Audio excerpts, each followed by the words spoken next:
Okay, well, good morning and welcome to our webinar this morning for retail, hospitality, tourism and leisure. It's centred around Make Energy Your Business. We really found a need for businesses at the moment, and we are finding that at the moment it's such challenging times with so many different external factors, but we're hearing some really sort of skyrocketing energy prices that are really forcing some of the businesses that we work with to increase their prices, reduce their opening times, and actually there was a real need for us to present a session today to kind of highlight how we can help in the sense of, are there some useful tips? There was a real need on the patch for some intel of why are the prices what they are, what's really going on. And we're really fortunate that we've got a fantastic consultant today, Rishi Sood, who's going to be presenting some useful tips to share with the audience today. I'm just going to run through I'll introduce myself. My name's Hardeep Sandhu as well. I'm from Warwickshire County Council. I'm the delivery lead for business investment growth. We help and support businesses on the patch to grow and take on staff, but those businesses that really need that support and advice at the moment. So we do offer a range of support. I'm going to talk a little bit about our wider team as well shortly, but if I can start off by just giving you a bit of an introduction of today's agenda. Any questions before I start? No? Okay. So in terms of introduction, I'll be providing a little bit of intel of our economy and skills team, just to give you a bit of an update of what our team does at Warwickshire County Council. I'll also then be passing on to Rishi, who's going to be looking at focusing on what does the energy cap mean for businesses. And I think it's really important to layman's terms. You know, there's a 6-month window, and what does that mean for your business? So we'll be sort of highlighting a little bit more information, some tips and hints, practical ways to reduce energy use as well. So just in terms of some cost efficient ways to, it might be telling you things that you already know, but actually it could be sort of sharing best practice as well. What's the likely to look within sort of after the 6 months? So if some of you are actually thinking about potentially sort of assessing your energy costs at the moment, and you're looking at what to do going forward, again, that should give you a little bit of guidance of where to go. And then we'll be looking at some of the renewable options. So just in terms of the future, what can you do in terms of saving costs in the future? And then the practical support of where to go. We'll be then followed on by my colleague John Stead, who will be looking at focusing on the Warwickshire Business Green Recovery Grant Scheme. And that's really just to highlight what grants are available for the retail, the hospitality, leisure, tourism sector. So again, it's just to give you a little bit more information of what is actually out there and how we can help you and support you at the moment, and next steps in terms of doing an energy audit. We'll then be followed by Gillian Dale, who'll be introducing business support, and introducing Marie Stevenson from Coventry and Warwickshire Chamber of Commerce, who'll be talking a little bit more about Project Warwickshire and how that business support can actually support your business at the moment. There'll be an opportunity for Q&A and questions and answers at the end.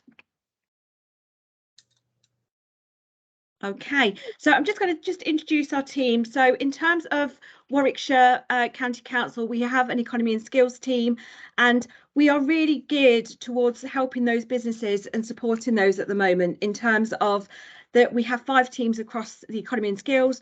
The first one is focused around supporting businesses and skills hub. So Warwickshire Skills Hub, we have a dedicated team to help businesses on the patch, help them with their skills. I think it's really, really important to actually just think about it's having the right skills in place we're quite ambitious as Warwickshire County Council, I would say, and it's ensuring that we have a strong supply of skilled residents on the patch, and I think that's really, really important. So the team at Warwickshire Skills Hub are on board and supporting businesses to help them with their skills reviews, apprenticeship support. They also do and get involved with recruitment filming as well. So it's really aimed to make sure that we are accessing the local talent as well. So I think there's a lot of support that's going on. So again, if any of you or you have contact with businesses that need some support with skills, do come and speak to us. We also have a dedicated team that invest in Warwickshire. They actually help with resizing, relocation, soft landing support in Warwickshire. What does that mean? So there's a range of support that's available for inward investment. So we might have an international investor that's looking at relocating to the patch. We have a dedicated team focusing on some of our key priority sectors, from automotive through to creative industries and everything else in between. So again, what I would suggest is if you are looking at and this isn't just geared for inward investors, it is also geared for businesses that are on the patch. It could be that you're looking for a new space, you might be growing, you need some commercial space. So again, we also have a dedicated commercial property search facility. So I would say do engage with us on that. We have also business centres plotted around dotted around the patch, and we have 8 across sort of Nuneaton, Bidford-on-Avon and Rugby. They also have facilities for, sorry, just lost you for a moment then, must be the rain. But we have a dedicated team and a conferencing facility as well. So if anybody is looking for that facility, do come and speak to us. We also have a dedicated strategy and commissioning team, and Jill and John are both from the team. And I suppose it's probably worth sort of mentioning that this particular team, they commission and manage a wide range of business support programmes that are delivered externally, and we'll be talking about Project Warwickshire, which is one of those particular projects that we'll be talking about today, dedicated for the sector. But the team is dedicated to sort of focusing and supporting business loans and grants for the Warwickshire economy to sort of drive those forward. So there's a lot of work that happens behind the scenes, and I think it's probably worth also mentioning that with us coming out of Europe, you know, ERDF, European Regional Development Funds, we are at the end of those in sort of June 2023, and we are looking at what are the needs of the kind of funds going forward, what support is required. So there's a lot of work that the team are doing in terms of the Shared Prosperity Fund at the moment, and also access to finance funds in terms of where do the funds need to be in terms of supporting those businesses on the ground as well. And then that sort of leads on to the business investment growth team, which is ourselves. And I've got one of my colleagues, Joe, as well today. So in terms of the support that we're able to offer, I suppose it's probably worth mentioning that it's the access to finance, business guidance for support for businesses on the ground. It's the front facing element for businesses. It's the delivery side of things. So we offer that proactive advice and support for businesses that really need it. And how can we help? So there's European funded support that we're able to offer business support, and we can deliver up to 12 hours if those businesses are needing that understanding of where to go in terms of raising finance, growing, and how to grow their business generally as well, and support them with their business plans as well. I think that's really, really important. We also offer support through our Coventry and Warwickshire Innovation Programme, which is a ERDF programme supporting businesses with innovation. So those businesses that are looking at being innovative in their businesses, developing and evolving new products and services, they might be looking at intellectual property, etc. So again, it's really come and speak to us if you are looking at doing any of that. There are some grants available.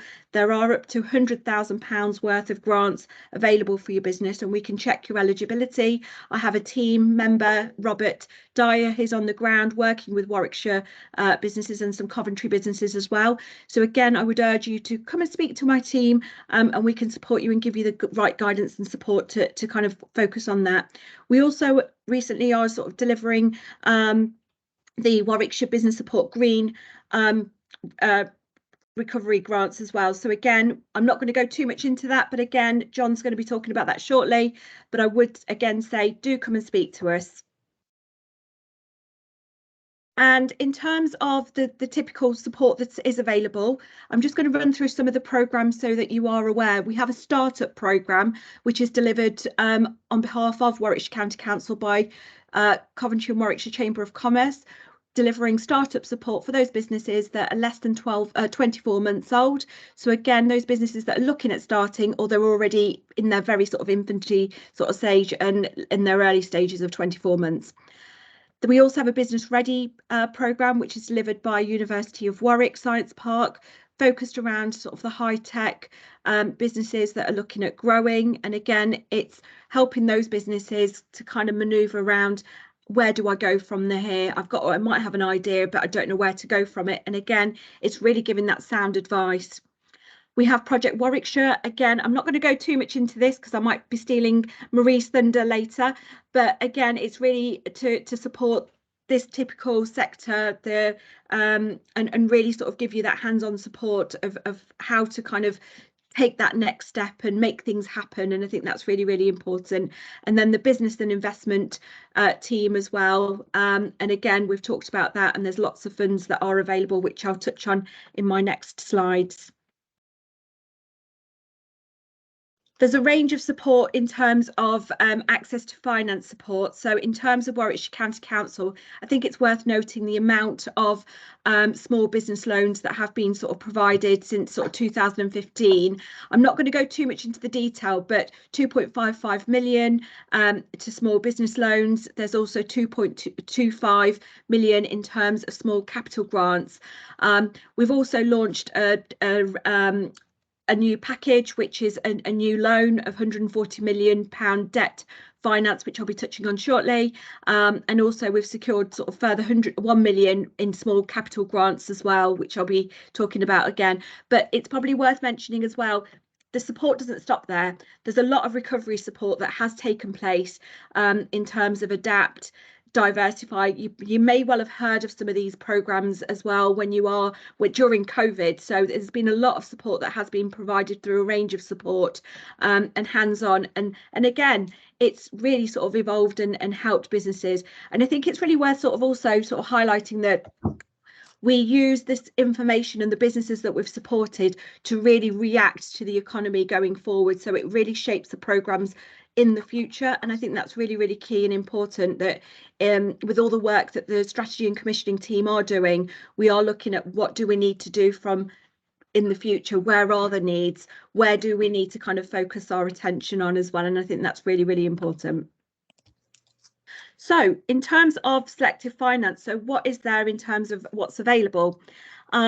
We have Warwickshire County Council small capital grants. So this is our own fund of money, and we support businesses of grants between £5,000 to £35,000 towards the cost of capital. So that could be equipment, machinery. The minimum size project is 12.5k plus VAT. And the aim is for growing businesses seeking to invest and grow and take on staff. So there is some information and guidance on our website, which we will share with the feedback notes. But some examples of businesses that have utilised this small capital grant are a bakery, a recent bakery business that was expanding, and they needed some help and support to sort of fit out the premises. They didn't quite have enough funds to grow and expand themselves, and they just needed that kind of support to help them do that. And it's actually created jobs as well. Refurbishment of work to create new facilities is another one, to take on more staff. And we've also helped an adventure park as well in the leisure industry to purchase capital equipment to grow the business and move it forward and take on staff. So it just kind of highlights there's quite a lot of support out there, and I would urge you to come and speak to our business support teams to see how we can help. We also have a duplex fund, which is a combined loan and grant towards cost of capital investment. And I think it's worth mentioning that this is a fund which has been created by Coventry City Council and Warwickshire County Council. We have an organisation called Coventry and Warwickshire Reinvestment Trust, CWRT, that are sort of focusing on supporting those businesses on the ground, providing loans of up to £100,000, and it's part loan, part grant. So the grant is 40% of the cost, but this is to drive and support those businesses, sort of move them forward. And some of the examples that we have supported businesses are refurbishment and fit out of a new salon, resurfacing of a karting track. So again, again, there's a range of businesses that we have supported through the duplex. So there are funds, if you are looking at growing, come and speak to us. And it could be that you think that the duplex fund is suitable, come and speak to us. And there could be some other options that are available that we hear about as well. The RIF, so I'd like to kind of just sort of touch on the RIF. So Warwickshire Recovery Investment Fund, I mentioned it in the earlier slide. I would say that Warwickshire County Council have been extremely bold in launching a £140 million loan for Warwickshire businesses. And it's probably also sort of worth sort of saying that actually there's something there for various different businesses, besides businesses. I think to kind of summarise, there is something there for the larger businesses that are growing. So there's 90 million pot of funds for those businesses that are looking at taking on sort of capital, looking at capital and debt funding from funds from £500,000 up to 10 million. So that they are larger funds, those businesses that might be merging, might be looking at expanding, growing, taking on staff, purchasing various equipment. We've got a range of businesses that are on our books at the moment that are in our pipeline that we're working and supporting to kind of take advantage of that support. So I'd say that the Warwickshire Recovery Investment Fund is a fund that is one thing that was positive that came out of COVID. There's also the Local Communities and Enterprise Fund, which is geared for the smaller businesses. And this is a pot of £10 million and individual funds of up to 100,000. This is open for those social enterprises, small businesses. They might need some help with capital and revenue.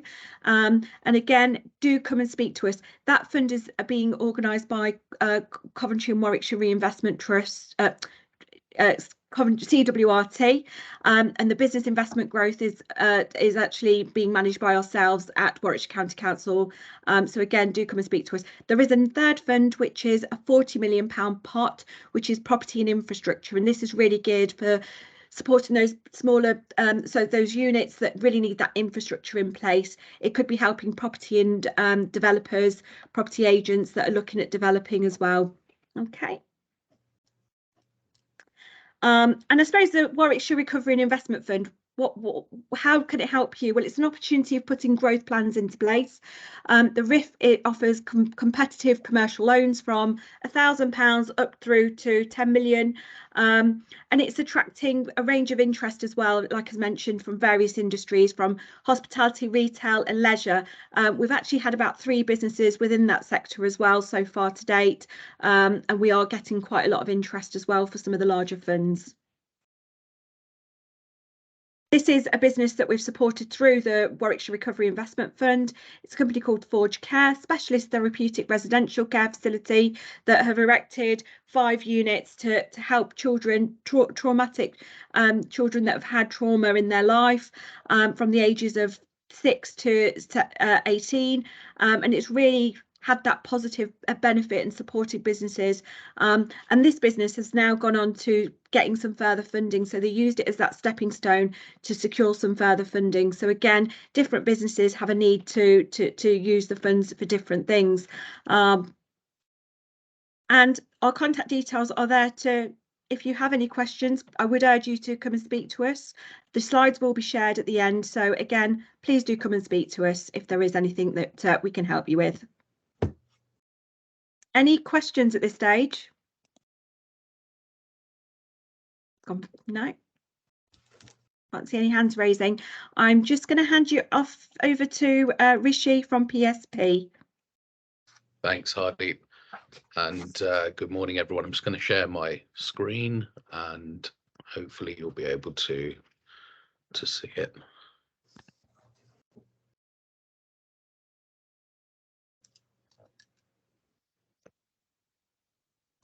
So can you see my screen? Yes. Lovely. Okay. Just bear with me. Okay, so thank you everyone. Good morning. My name's Rishi Sood and I'm the Managing Director of Place Support Partnership. We deliver structured support solutions to business improvement districts, local authorities, chambers of commerce and trade organisations nationally. And over the last 18 months, we've supported around 20,000 businesses through our place savings programs, business health clinics and general outreach programs and campaigns that we run across the various sectors. Locally in the region, we support Rugby First and also Bid Leamington on initiatives focused on reducing business costs for their bid members. And we're delighted to be able to support Warwickshire County Council and provide insights into the current challenges that are facing the retail, hospitality, tourism and leisure sectors, particularly focused on energy. So I'll deep dive straight into the presentation. So what does the current landscape look like for energy? It's been a really challenging 15 or so months since we first saw the initial spike in energy prices. And I think, you know, if we look back now at what actually happened 15 months ago, it seems minuscule to what we're actually experiencing now in terms of the volatility in the various markets. All those months ago, August last year now, it was simply a damaged pipeline that caused prices to spike, and it was a short-term issue. We certainly couldn't have envisaged what we've experienced over the last 15 months, and particularly it's been focused on energy, and really what we didn't realize was the impact that soaring energy prices would have over the following year and a half, 2 years, and now into the next 2 years. So we've seen spikes from the average unit of electricity being 15 pence back in August 2021 to now hitting anywhere between 65 and 75 pence a unit, but also over the previous couple of quarters seeing that hit a high of 99 pence per unit. And with gas, we'd seen it go from approximately 3 or 4 pence per unit back in August 2021 to highs of over 40 pence a unit. So you're looking at multipliers of 10 plus in terms of gas, and certainly 8 plus in terms of electricity. And that's been quite a significant factor to many businesses actually closing, certainly in certain sectors such as bakeries and butchers that are heavily reliant on energy. That's been detrimental to their business models, and we've seen many closures on a national level. We're still seeing the impact of COVID. COVID was challenging, certainly, and it challenged every sector. And whilst there was support there from the government, much of that was in the form of initially grants and then subsequently loans. And the impact of those loans is only really now being felt because many of those loans had a period of 12 months, which was interest free. So certainly from our outreach nationally with businesses, they feel like it's a double whammy. They're being hit by rising energy costs, rising commodity costs, rising food costs, the challenge with resourcing, but more importantly, the impact of the repayments that they're now about to start making for the COVID recovery grants and loans that they received. And for many of those businesses, that's in excess of £50,000. You know, many of them were based on the turnover of the business and the profitability of the business, and so the impact of that is only now really being felt by businesses.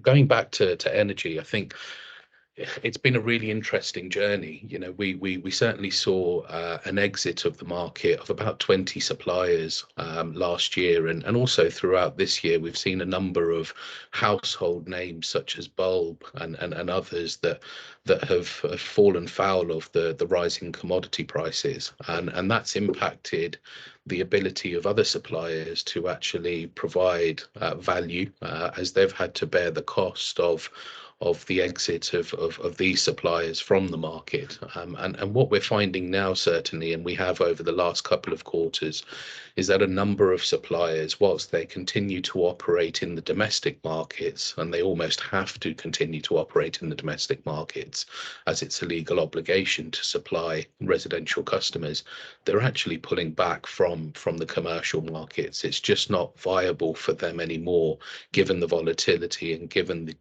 consumption retailers have to be able to support that portion of the market. So again, household names like Ecotricity, green electricity and gas providers, Scottish Power, Opus Energy are no longer offering acquisition contracts to businesses. So they're quite happy to maintain their portfolios as they stand, but certainly not taking on any new business. And that's not just limited to those few suppliers. There are many more. We're fortunate enough that a few more suppliers are now coming back into the commercial markets, and there seems to be an element of stability. But certainly over the last 6 months, particularly in between June and August, we saw an awful lot of suppliers actually not offering any terms for any businesses, and in many cases for particularly SME businesses in key sectors like hospitality, nighttime economy, there weren't many options at all. In some cases, just a single supplier coming back from a panel of 25.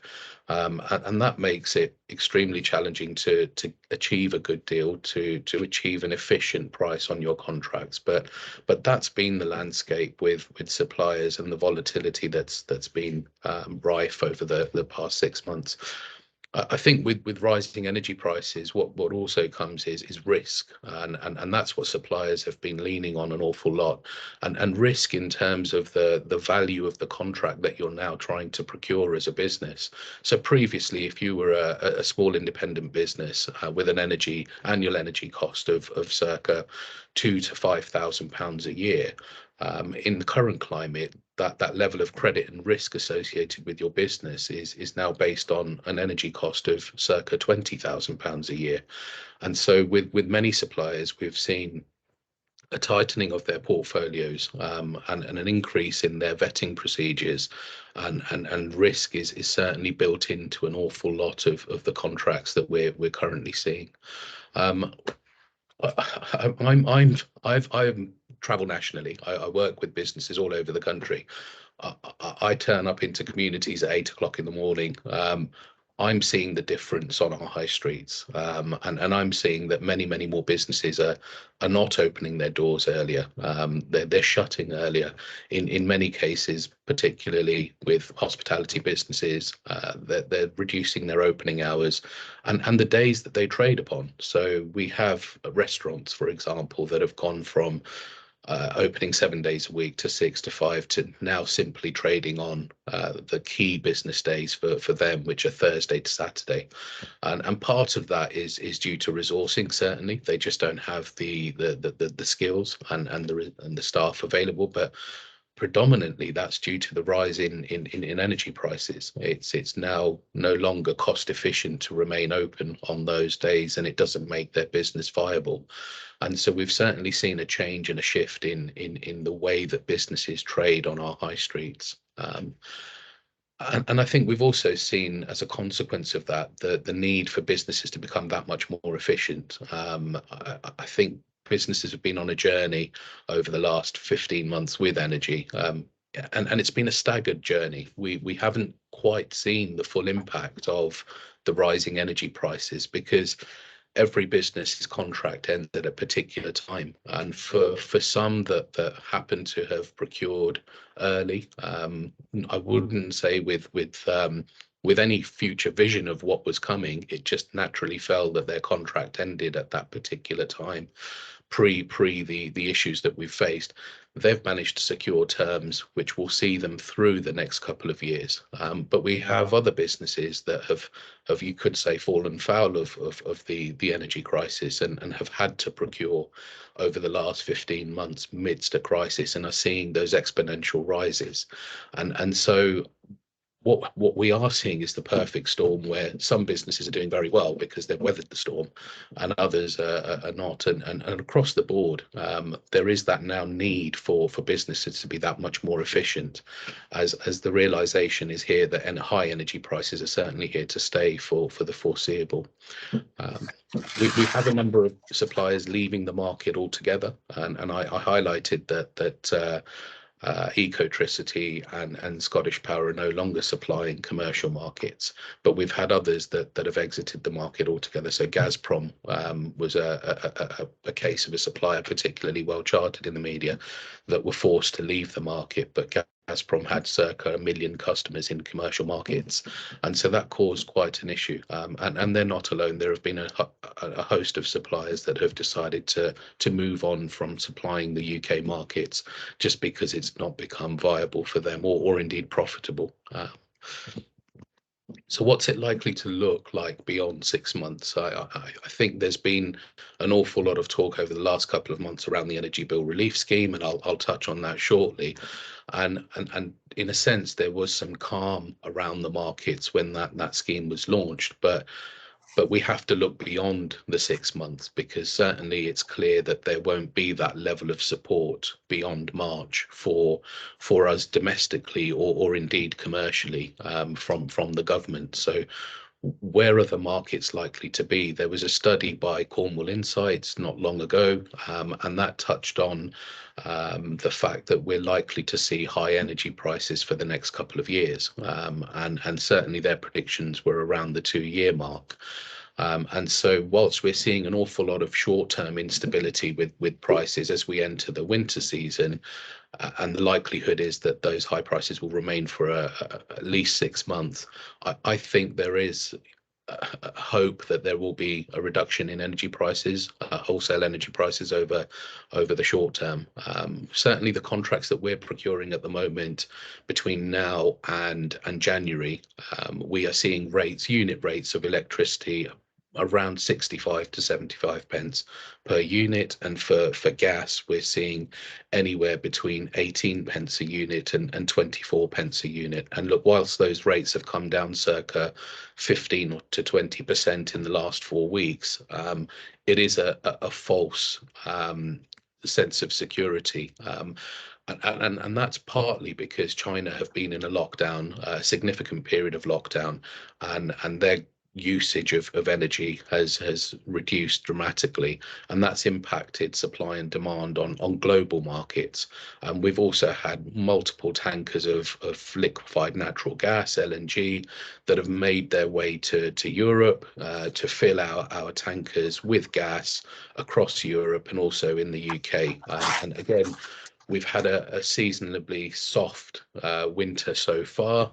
We're not really seeing the weather that we're used to in November and certainly October, and so that's again contributed to the reduced demand here in the UK and also across Europe, and therefore that's contributed further to future contracts slightly marginally coming down. So for businesses that we're procuring contracts for beyond March, we've seen a few suppliers offer rates of between 45 to 50 pence per unit. So that's a further 20% reduction on unit rates post March.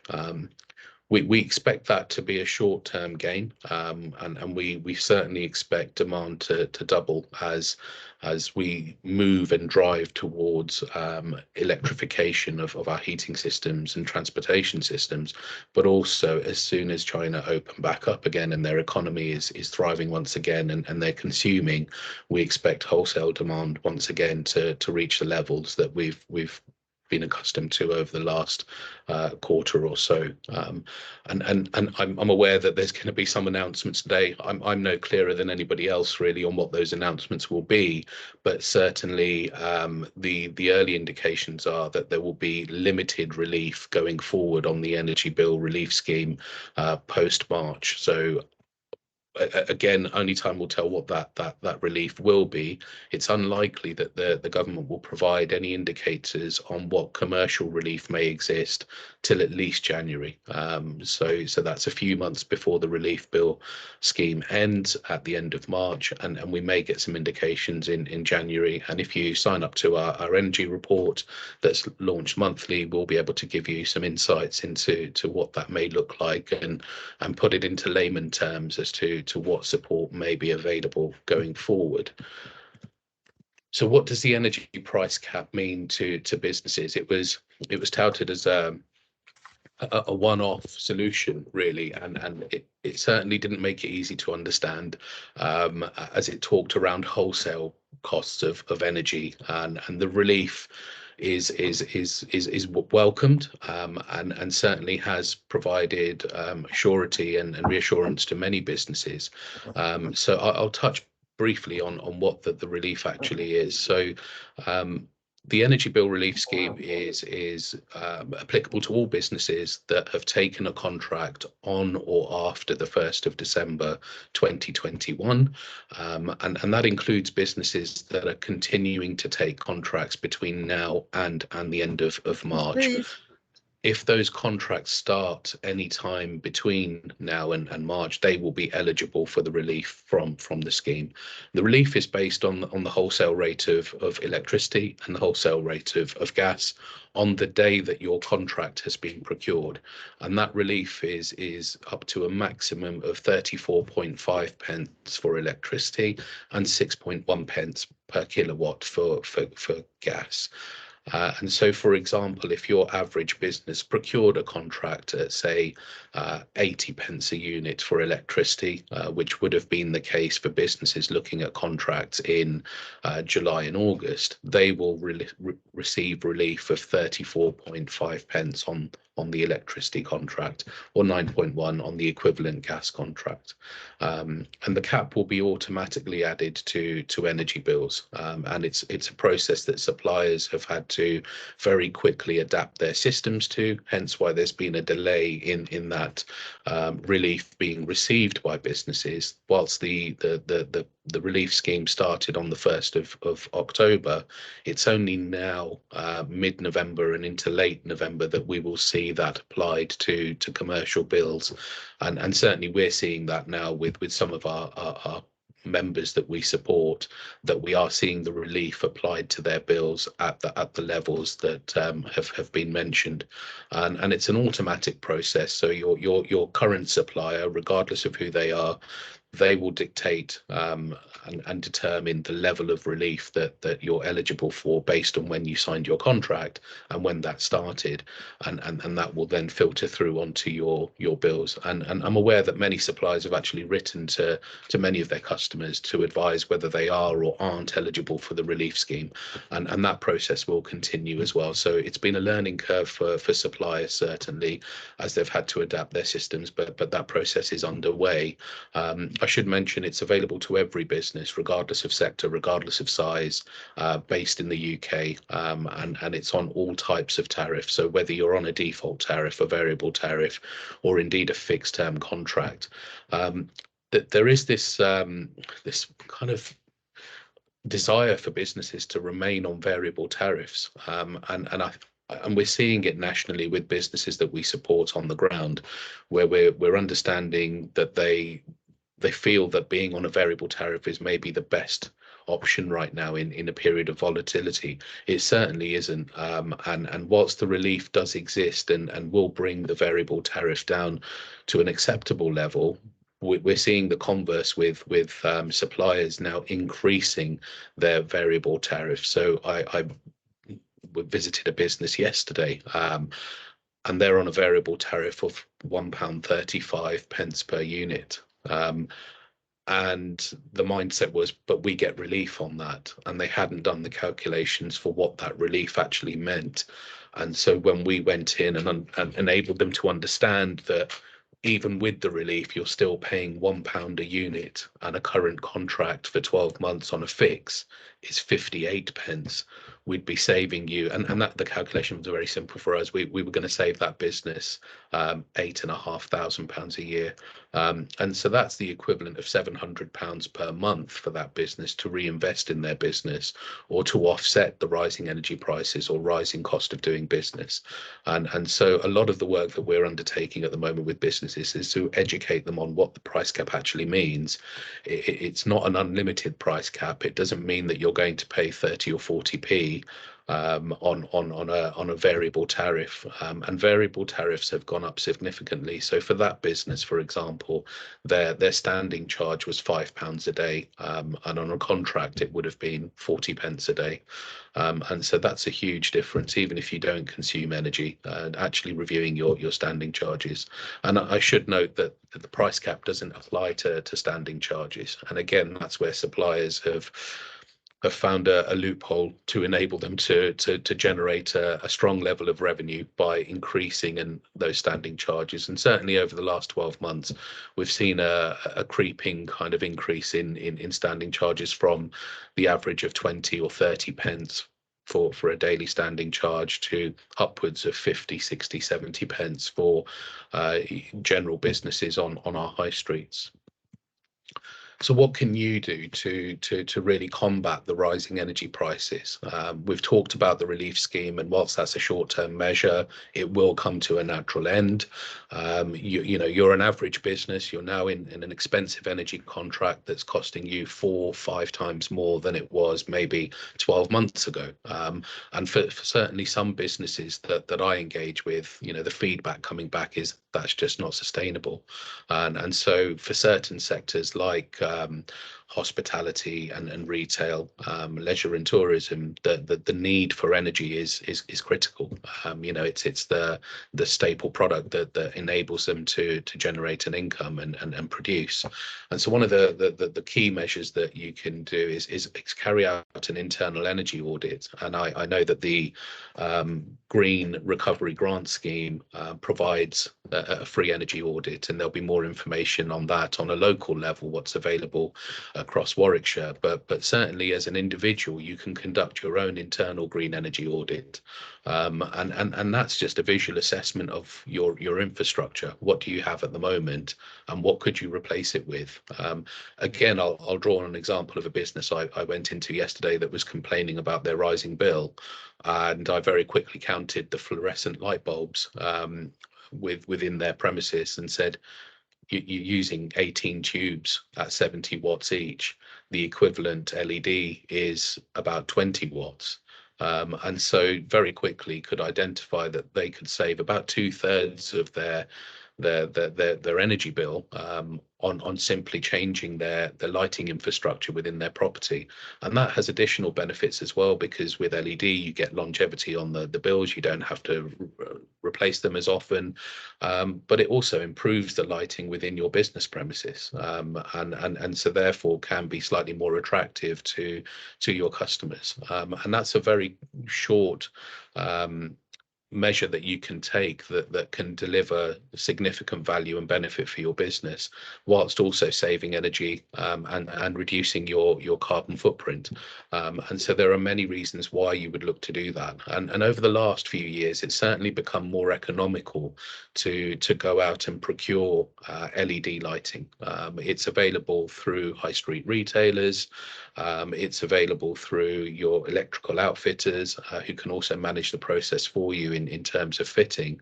But certainly it's become more affordable. And given the rising energy prices, the payback on installing LED lighting has dropped significantly. So for a hotel that we recently worked with, and where we made those recommendations following an energy audit of their lighting, the payback period previously, maybe circa 10 years ago, would have been anywhere between 8 and 15 years, because the price of a single GU10 LED bulb was in the region of pounds. Those bulbs are now 50 pence, and for a tube, again in the region of 100 pounds, those tubes are now 25 pounds. And given the rising energy prices, those payback periods have dropped to less than 2 years for that business, and so it makes it financially viable for them to follow that advice and upgrade their lighting systems. Looking at thermostats within your business, what can you do to reduce your gas reliance, if you have gas within the business, but certainly your heating infrastructure. We worked with an estate agency recently that across their chains no longer put their heating on and instead used the air conditioning systems, because they worked out that that was more economical. So actually just reviewing the infrastructure that you have in place and saying, well, what consumes more energy? How many watts is that heater versus using the air conditioning system? Is there an alternative that may be cheaper, and have you explored that? And I think that leads nicely on to employee awareness. If you employ individuals within your business, just almost guiding them to not come in first thing in the morning and switch everything on. But also the other end of the scale, when you do leave at the end of the day, do switch everything off, and just those basic bits of upskilling and training can really go some way to making an impact on how efficient your business is, on how you use energy and how you consume energy, and sustainability is going to be key. It's critical to our future, and our security on energy use. And so employing tools within your business that can enable you to be more sustainable is critical. So there are apps out there that can help you monitor your energy usage within your business, similar to what we have at home with Google, for example, like Nest, or with Hive with British Gas. There are similar tools that you can employ within your business that can enable you to be slightly more efficient, and we're happy to provide some insights into that to any businesses that need that level of support. And I touched very quickly on LED lighting, but there are other options as well that fit nicely within the scope of sustainability and looking at renewable options such as solar panels. If you have a flat roof, or if you have a slanted roof, there are options available for you as a commercial business, and certainly exploring those, again, most likely through your local authority, to see if there are green recovery grant schemes similar to the one that Warwickshire are launching, and they may be able to offset some of the costs that are required to enable those to be fitted. But again, when we talk about payback periods, the payback periods for solar panels have dropped significantly. So previously, residentially, for example, and commercially, you were looking at payback periods of between 20 and 25 years for a solar panel installation. But with the price of energy as where it is now, those payback periods have come down to between 5 and 10 years, depending on the size of the installation that you're looking to put into your premises.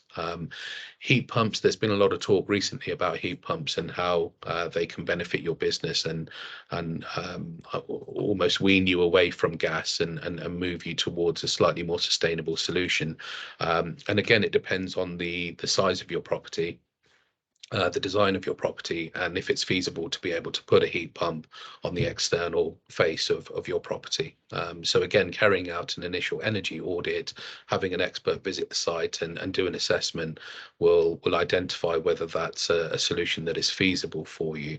And then heat recovery and ventilation. We're certainly seeing an awful lot of businesses looking at ventilation and how they ventilate their businesses and insulate their businesses. One of the very well charted ways of reducing energy is to not leave your front door open, if you're a retail business, but actually putting a sticker on your door to say the reason you're doing this is to save energy, and that resonates well with customers, that the reason you're keeping your door closed is that you're reducing your carbon footprint and keeping heat in the business. So there are many other solutions that we can explore, and again, happy to share those post the meeting today.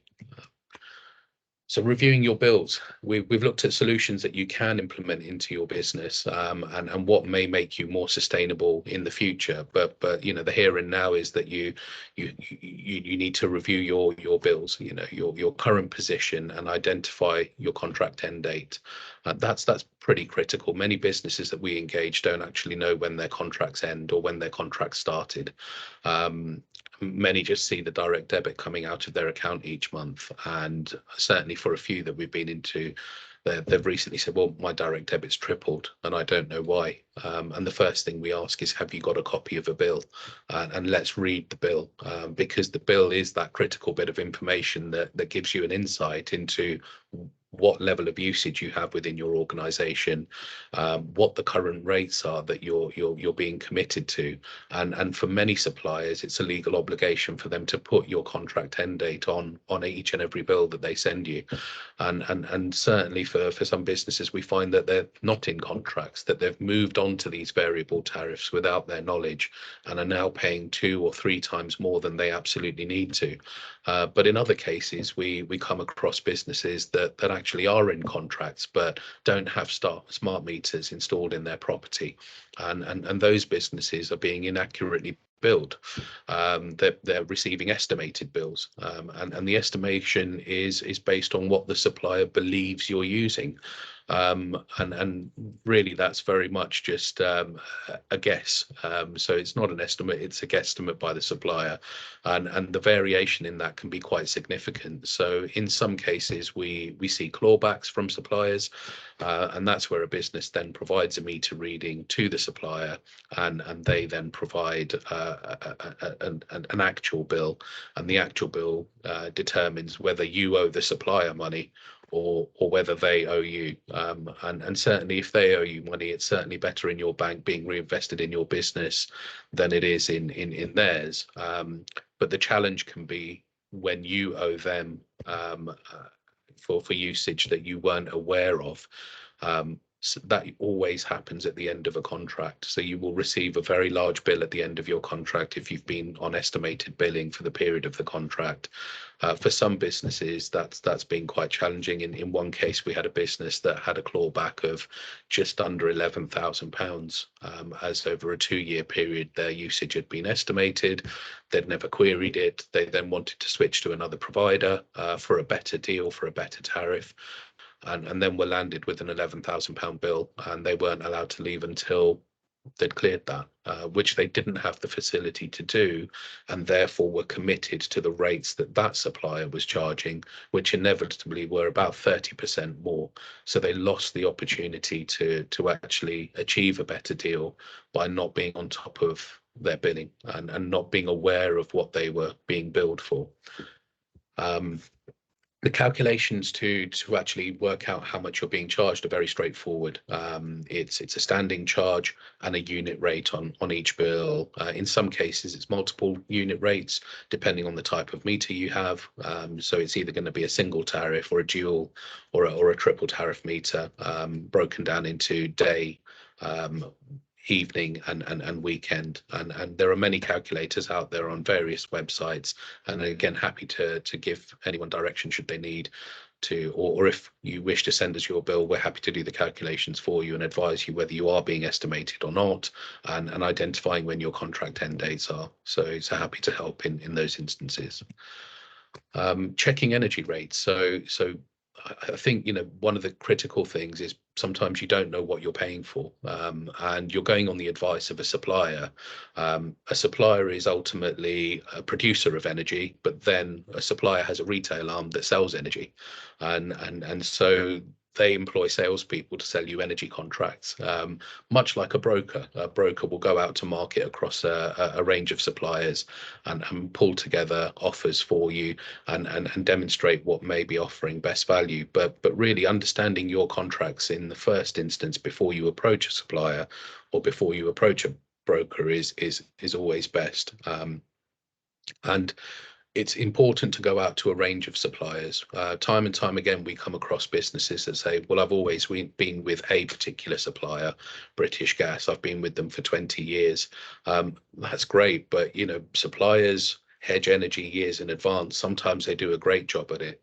sometimes they don't, and in some instances they can be the least competitive in the market over a few quarters or certainly a couple of years, and others can be great and it's important to get variety of quotes from a broader range of the market, just to ensure that you are getting best value on your contracts.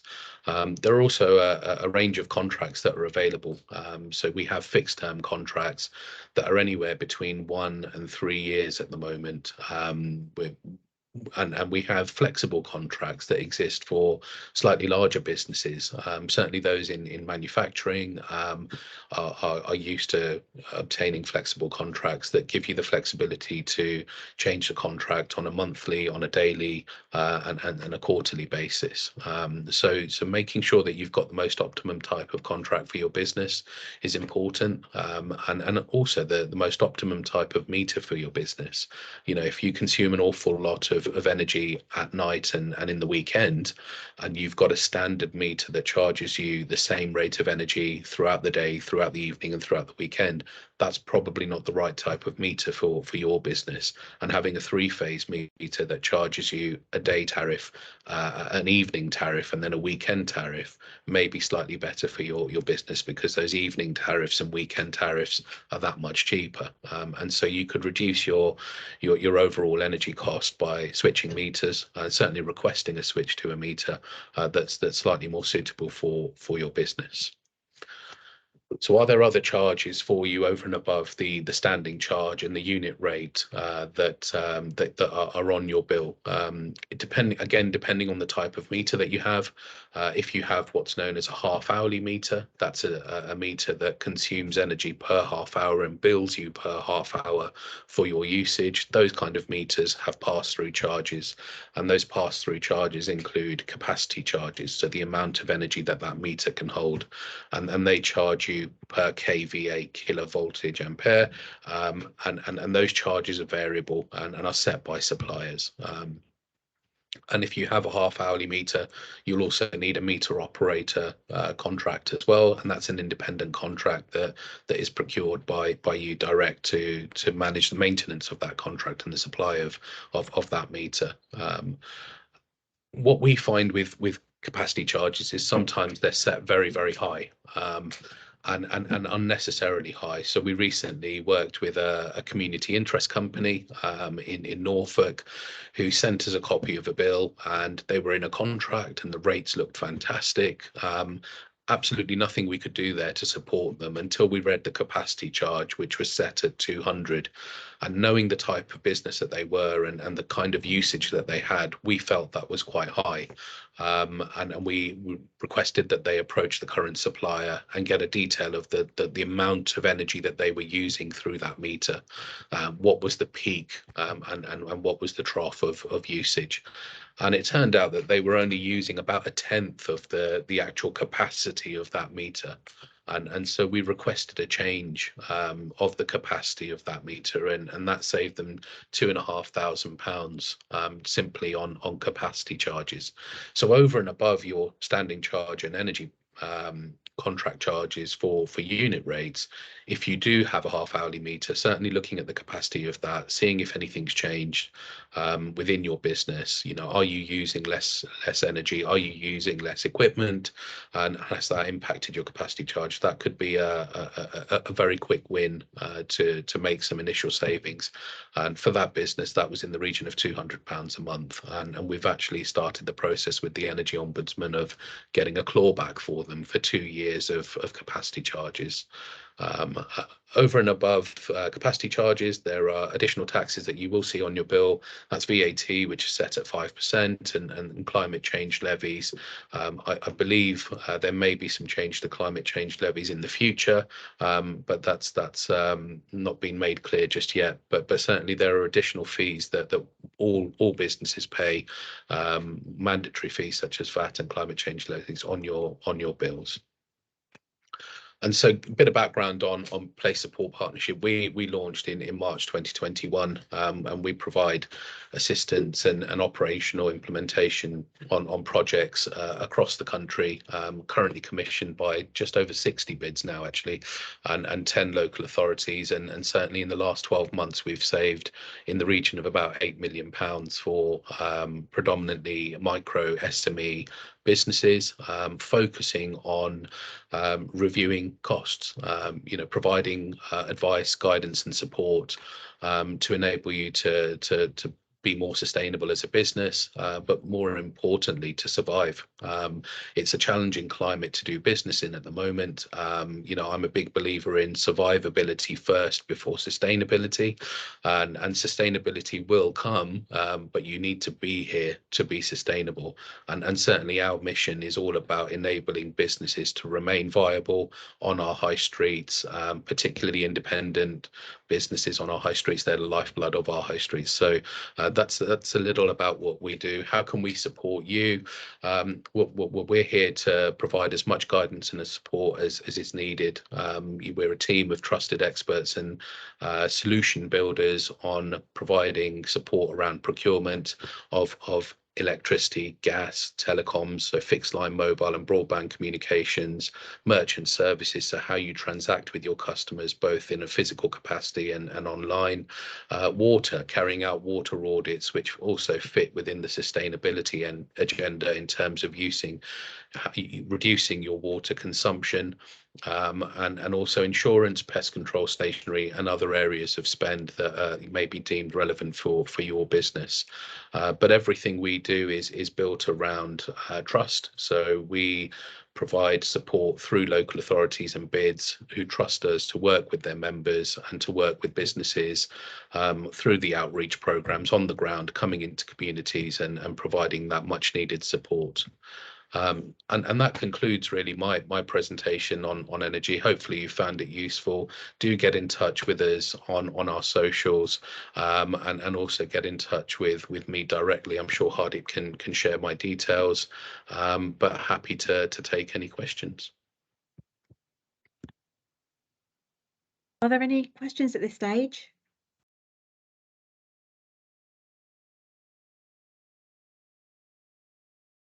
No, thank you so much. That I found that really insightful, actually, just to understand the landscape of why the prices are what they are and understand sort of going forward. We're going to carry on with the next presentation, and there may be some. Oh, there's a question there. Or is it a comment? Thanks, Marie. Thank you. We're going to crack on with the next presentation, and then there'll be an opportunity at the end if there are any questions. So I'm just going to share the next presentation.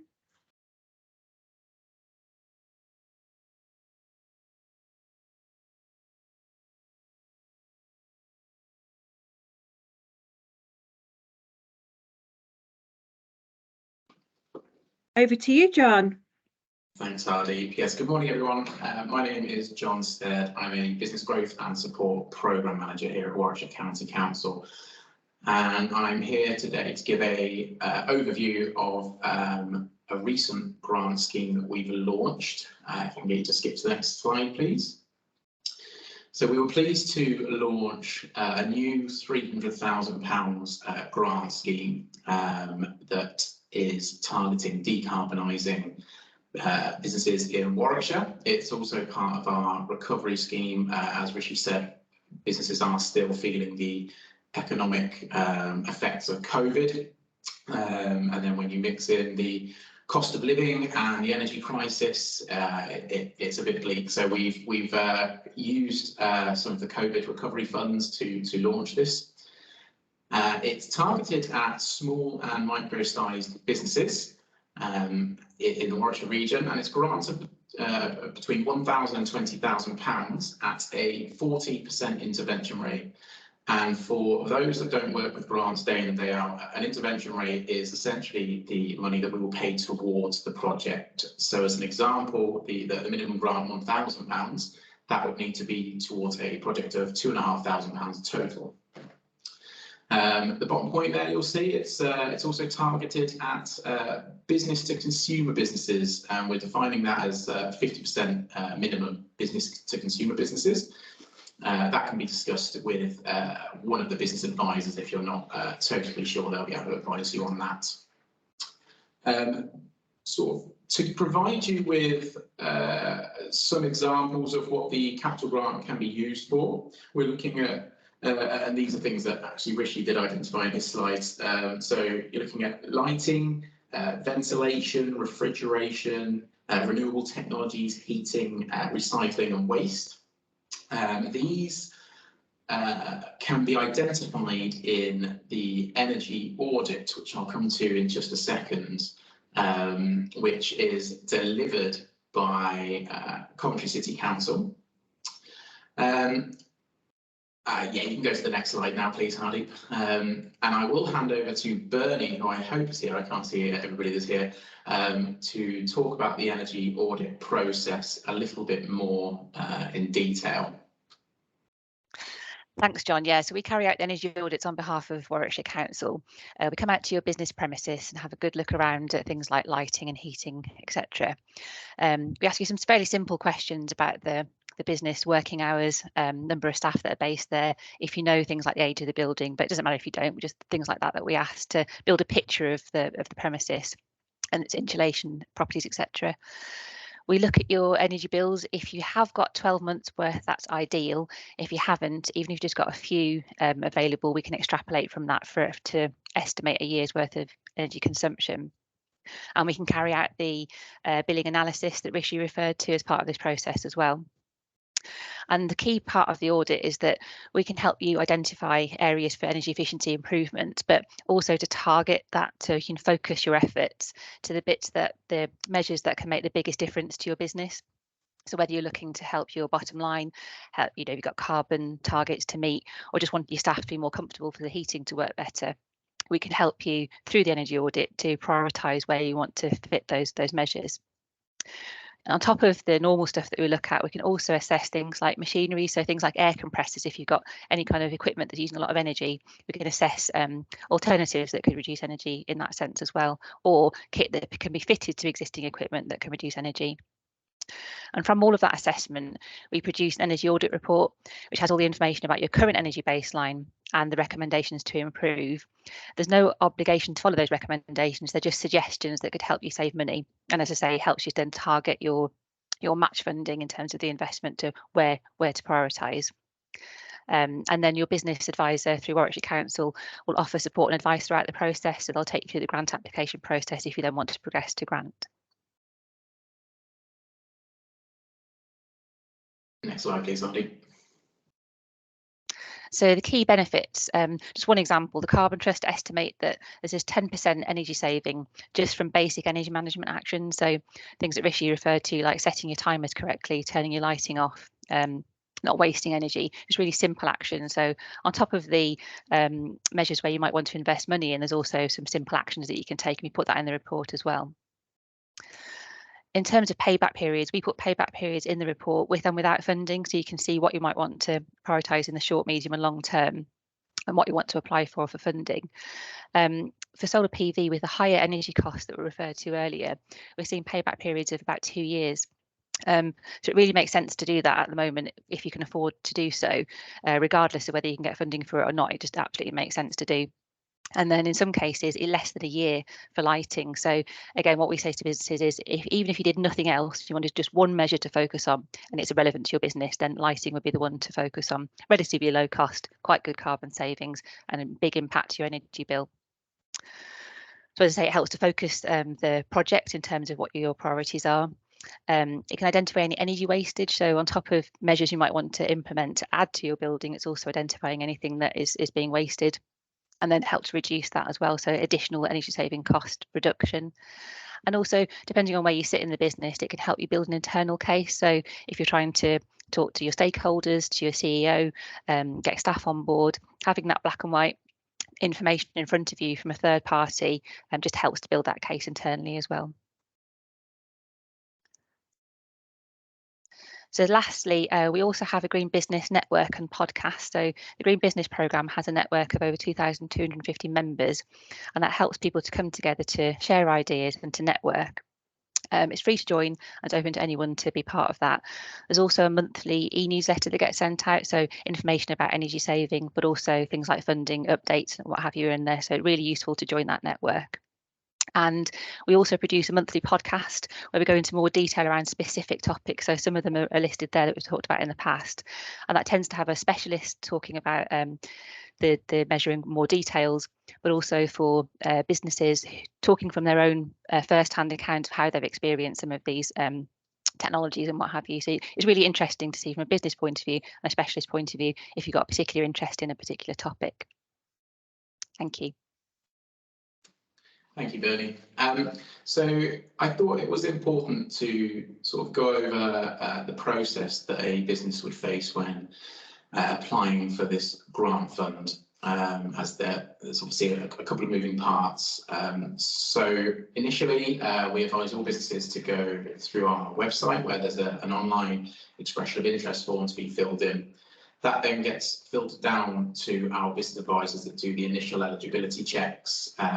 There's also a full set of guidance that can be found on the web page as well. What we've tried to do again is be as clear as possible in that guidance. So although it may look daunting at first, it's I think about 28 pages. What it is it's built into different sections. So it covers everything from the initial expression of interest all the way up to claiming the money.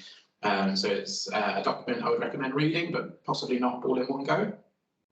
Once the eligibility checks have been carried out, we will then refer you over to Coventry City Council, somebody like Bernie, who will then carry out the free energy audit.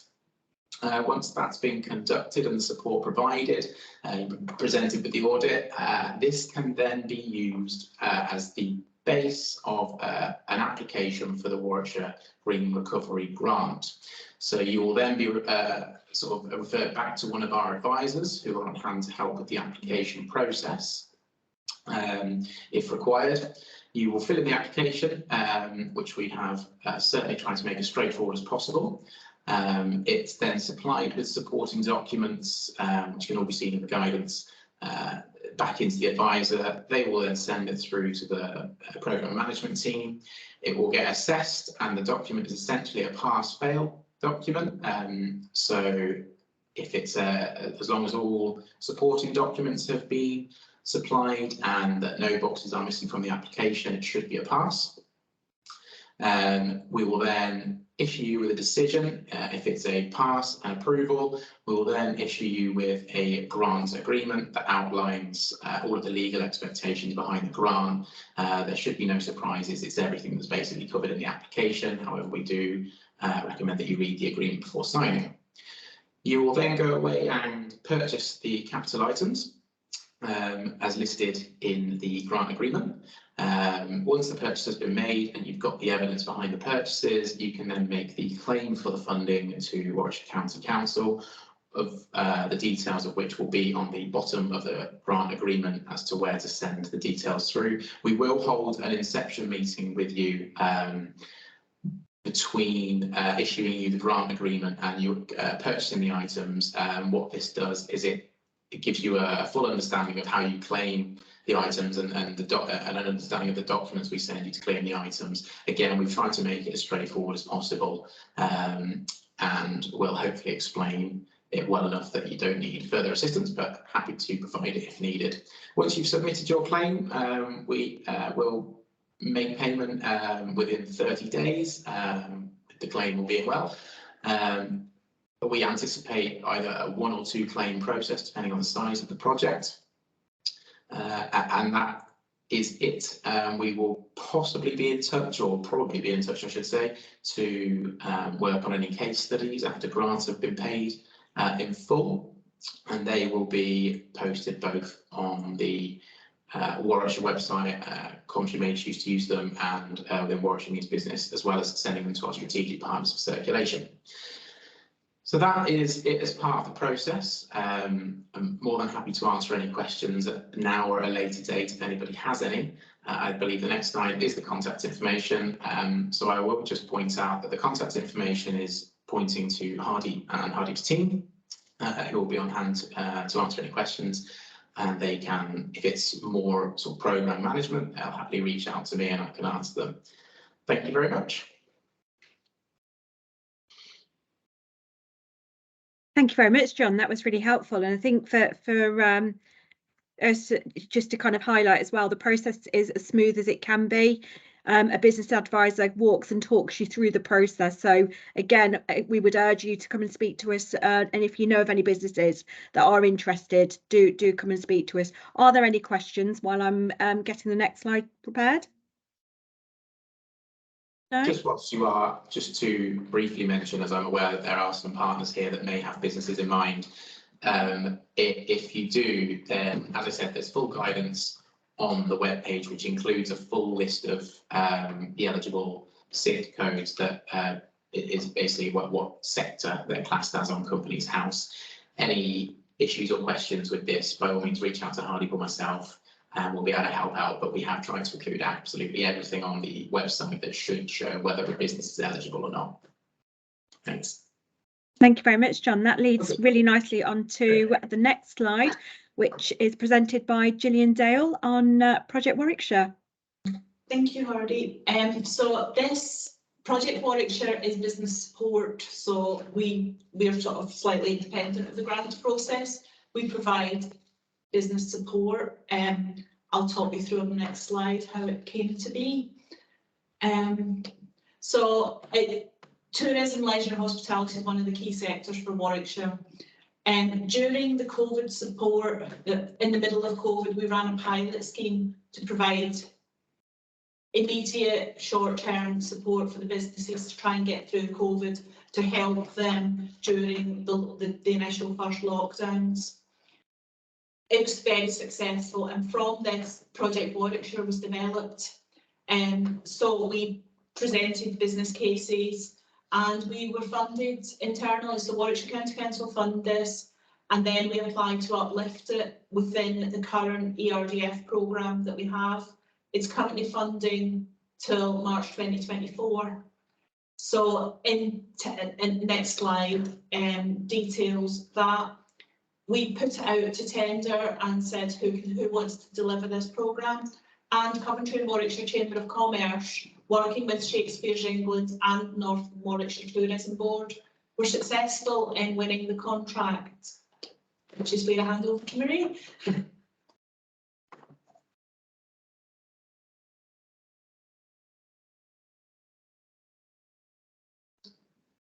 You're on mute, Marie. Sorry. Thank you to Gillian, and thank you to Rishi for that fantastic information. It's always brilliant to have that information up here and loads of notes to give to my clients.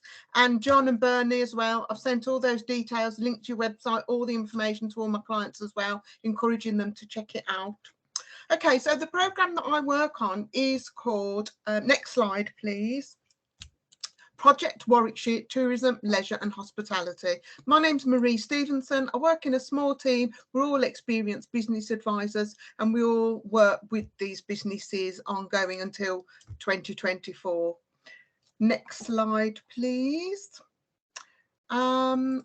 So the support consists of one-to-one meetings, and we've got online group workshops which are run by industry specialists. So for example, the Enhance Your Facebook business page, Mastering Instagram and TikTok are run by Guz Bandar, the M Guru, as is the Elevate Your Marketing Content and Social Media Trends. And we've got an SEO one run by specialist James Pennington, and Footfall Customer Service and the Bottom Line from Phil Ingle, who's the regional chair of the CPD. So these are all really high specialists, and it's interactive workshops. You get in, you can chat, you can ask questions. It's not a webinar as such, but everybody comes out of them and really is grateful for the amount of information that they've had, and invigorated as well to get on with what they need to do to help them to survive and grow.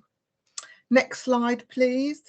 So the vision is always the first place that we start with. How do you want your business to look? What do you want it to be like? So that whatever work we do with you, we're planning towards what your objectives are. We're working towards those. So you can see we'll do all sorts of planning, marketing planning, business planning, finance, do cash flow, sales forecasting with you, and even, you know, profit and loss reviews, so that, you know, or go into a great amount of depth about your costings.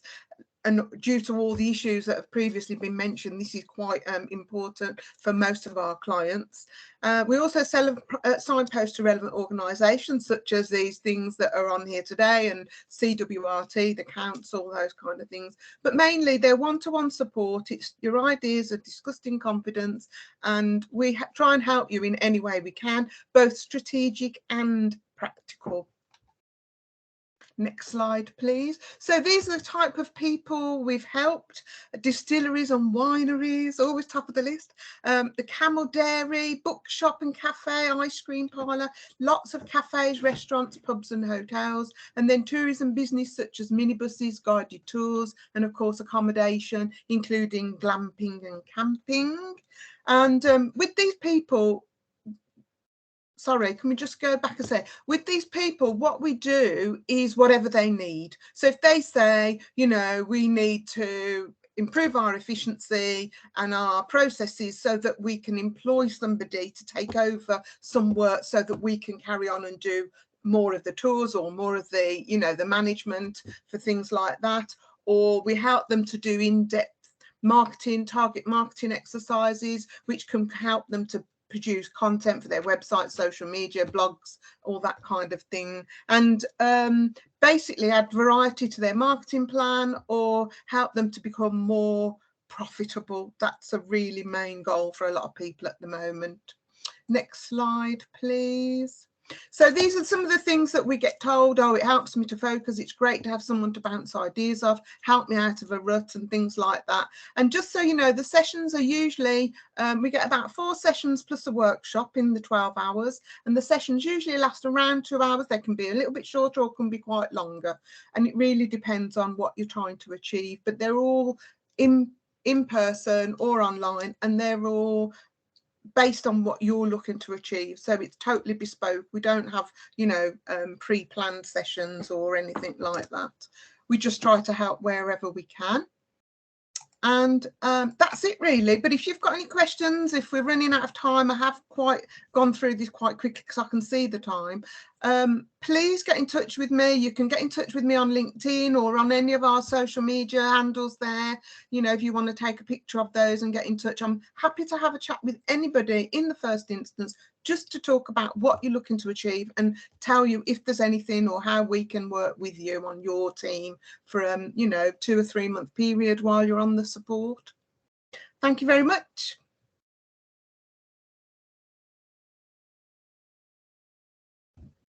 Thank you very much, Marie. That was really, really useful just to give us a quick tour of what support is actually out there for this particular sector. I think that's really, really important that there are some practical support mechanisms in place if you are looking at sort of going into diversifying into other areas and or just have an idea but just don't know how to put it into practice. And I think that's really, really important. So thank you very much. Yeah. One thing I did forget to say, sorry, is you don't have to be a member of the chamber to obviously access this support. We're just the deliverer. You don't have to be a member. Brilliant. Thank you so much for your time today. Can I just ask if there are any more questions before we finish the session today? Rishi, could I just ask you a question just in terms of some of those businesses that might be on the ground that are sort of looking at, you know, going forward with their contracts, they might be coming at renewal sort of stage. What would you advise them to do sort of to move forward? Yeah, sure. So I think, you know, any business that's got a contract that's due in the next few months really needs to look at it now.